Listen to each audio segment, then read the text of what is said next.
have to tell you what is keeping us sane or what we're feeling petty about this week. Sani, petty. Alyssa, why did you go first?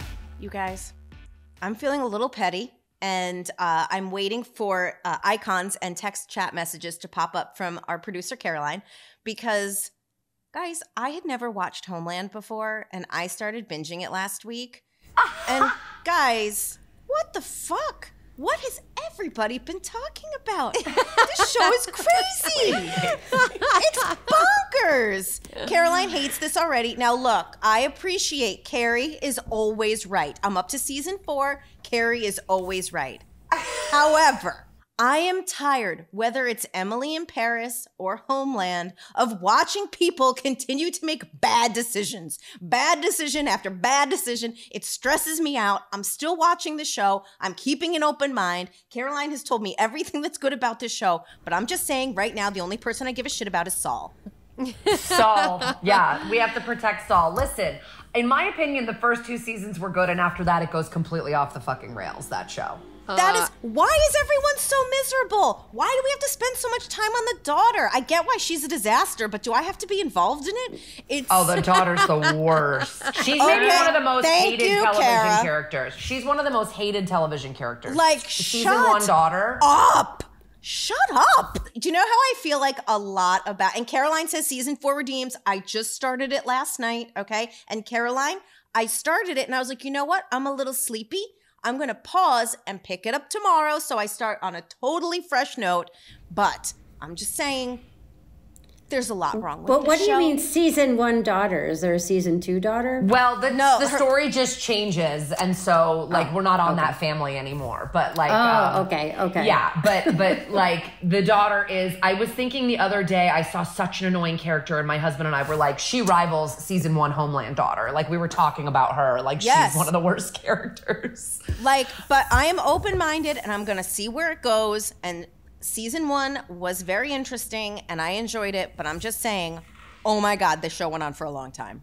And speaking of going on for a long time, how about that opening credits sequence? My God. And you can't even, there's not even a skip. For 2 there's minutes. not even a skip function. It's like, maybe that's why they invented the skip function. Yeah. It is entirely possible. So anyway, I'm going to keep at it, and I will give my final assessment after season fucking 8. But right now, shit went on for a long time. Wow. Sounds like you should stick with it for 8 seasons. Yeah. Sunken cost. I think the thing is, when you sink cost into something, you should continue to spend your time and energy. And I think that's what the sunken cost fallacy principle. It's mostly for Caroline, because she and I have very similar tastes in TV, and she was repelled by my take on Homeland. So I want to give her the benefit of the doubt, and I'm going to keep watching. Yeah. Okay, so I watched all of it during, like, the height of pandemic 2020. So there's, like, these very close associations between that show and, like, feeling sad for me. But there's, like, a scene when she's, like, in Germany and she's, like, snorting crushed drugs to be like, get me there fast. Bad decision. It's just bad like, decision. She's like, I gotta use it. It's like Popeye with a spinach. She's like trying to You know what? We should have had her TV sister on for the help and advice section of this conversation, because that poor bitch got dragged into more shit. I swear to God. Just you wait. I mean, that sister ends up doing a lot. Kara, do you want to go next? Oh, sure. I would love to go next. Oh, the one thing about Homeland is I watched it live, like as it came on, and they kind of really predicted the Russia stuff way in advance. Yeah. They like talked about Russia content farms and like bots and stuff like way before that was like being talked about. Anyway, just one little thing for Homeland. I'm going to do a sanity corner. Listen, I was stuck inside my house for 17 full days with my children while they were sick or Los Angeles was being deluged in rain. And so I was going absolutely insane in the last part of 2022. And the only thing that got me through it was Coke, not cocaine. I was like, whoa. Can you imagine how fun that would be if I was just like, guys, I'm blowing rails and I'm living my best life? No. full fat Coca-Cola is really getting me through the day sometimes. It's such a nice little treat. I know it's horrible for you and it's full of sugar and I just love it. I'm not a Diet Coke person. I'm a full Coke. You can call it full fat, original recipe, Coke heavy, whatever you want to call it. Yeah, it's just, I see the red can with the silver writing and I'm like, oh, that's going to make me feel so much better. Because the other thing, I don't drink coffee. I don't drink any coffee or caffeine really. So it's the only thing that kind of like, if I'm really like dragging, I'm like, ooh, yeah, baby. Like, so that's wait till you try coffee. I know. Yeah. It's like Coke without bubbles and it doesn't taste good and it's hot. I know. That's what I don't like the taste of coffee. Yeah. So I've never drank it. Yeah, it's it's, whatever. I like it because it's sort of like halfway in between Coca-Cola and cocaine. In terms of waking me up. I'm not trying to say also even that I'm having a can a day. It's really a treat and it's really just carrying me through some of these long stretches of life and parenthood that I'd rather just not be participating in. Yeah, you got to get it where you can find it. You got to get it where you can find it. We just got our Christmas boxes shipped from the relatives because we went on a road trip for Christmas. And so all of the toys that both sets of families got for the baby are just arriving in the house. And our house is just I'm buried in infant toys. We have too many toys. I finally understand now why like most little kid birthday invitations are like, please do not bring presents. I say no gifts. I'm like, we cannot handle another stuffy in this house. Like another stuffed animal cannot cross the threshold of this home. I'm going to do, I guess, a bit of a sanity corner and how it has kind of run its course, right? I just saw a friend the other day, Francesca Fiorentini, friend of the show, been on the show a few times. She just had a baby like 3 months ago, and she was wearing a flight suit, and she looked awesome because everybody looks awesome in a flight suit. We live in a flight suit heavy neighborhood in Los Angeles.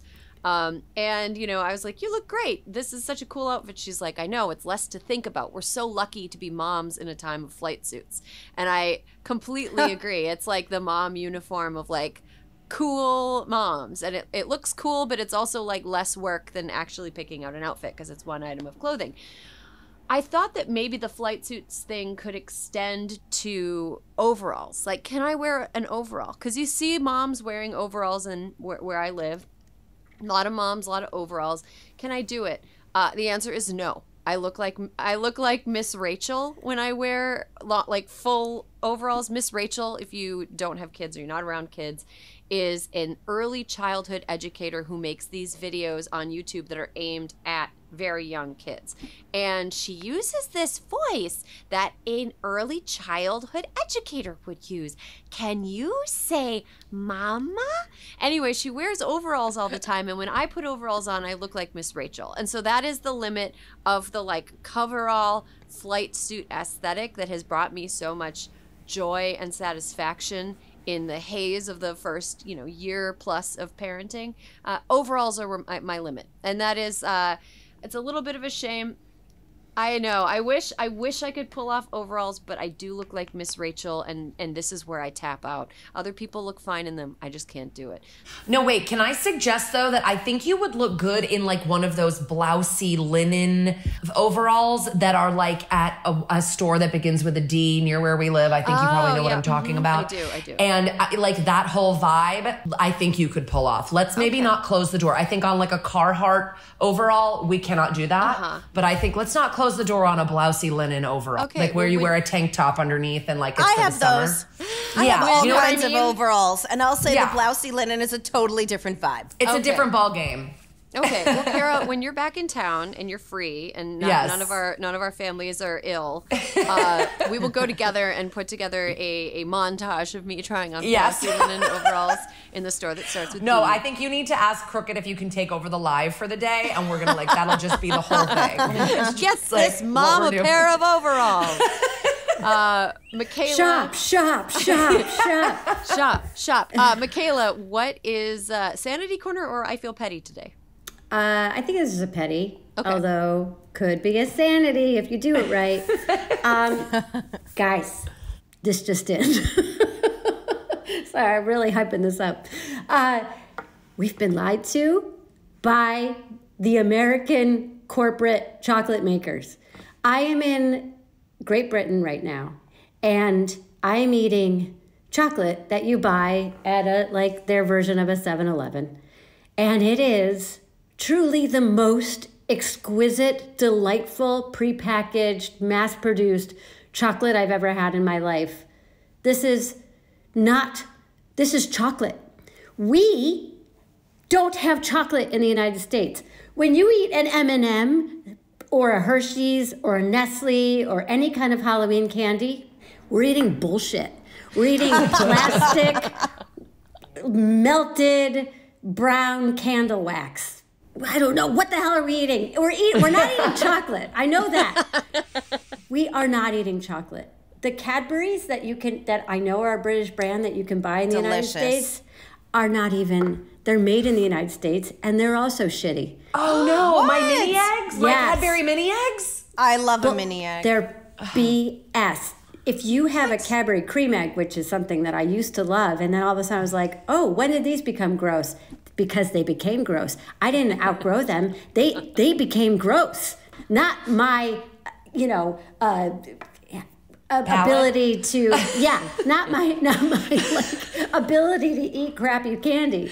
That's still firmly intact. It's that they became bad.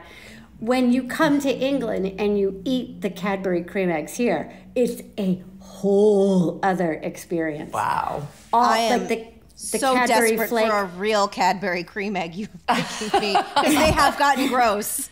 Yeah. So gross. So Caramel gross. eggs used to be good. I mean, I'm not a cream egg. I'm not team cream. I'm team caramel. But they got bad in the last few years, and I thought it was just like, oh, I guess I just don't like these anymore. But it turns out it's their problem. They're the problem. They're not the me. problem. Not Yes. you. I just had this conversation with an Irish person last summer. He was like, your candy here is so disgusting. It tastes sour. And I was like, what are you talking about? I love Hershey, like chocolate. But I have been to the UK where like Lion bars are so good. Like all Everything these is different good. candy, that triple Have you had deckers. a Cadbury flake? Have you had Yeah. buttons? Buttons are like Hershey Kisses, except they taste like chocolate instead of, a pot holder. It's all so good. It's all so good. I'm so jealous, and I haven't eaten yet today. And now all I want to do is just bury Me too. my I'm face so hungry.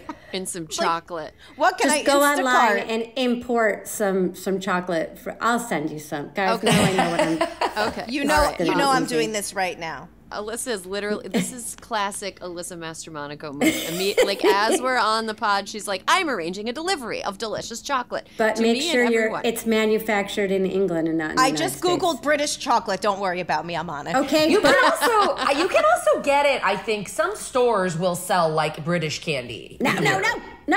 That's my point. Thank you for bringing that up, Kara. That's my point. Is that some of the places that you can buy it are not real. Now, there is a place, I think, near Silver Lake in Los Angeles that is a British, specifically a British import store. And if you could find one of those, for sure. But if it just is like, oh, we have British candy, don't fall for it. Do due diligence. I just found the flake. I Check just found the wrapper, and if Cadbury it says flake. made in the USA, throw it right in the trash. Yeah. Okay. 100. Yeah. Run over it with your car in solidarity. Burn it with fire. It's just gonna taste like a tire anyway. So. Oh my gosh. Well, that is all the time we have for this episode because we all have to rush to our nearest Wee Britain or British import store or whatever and buy some real chocolate because Michaela really sold all of us.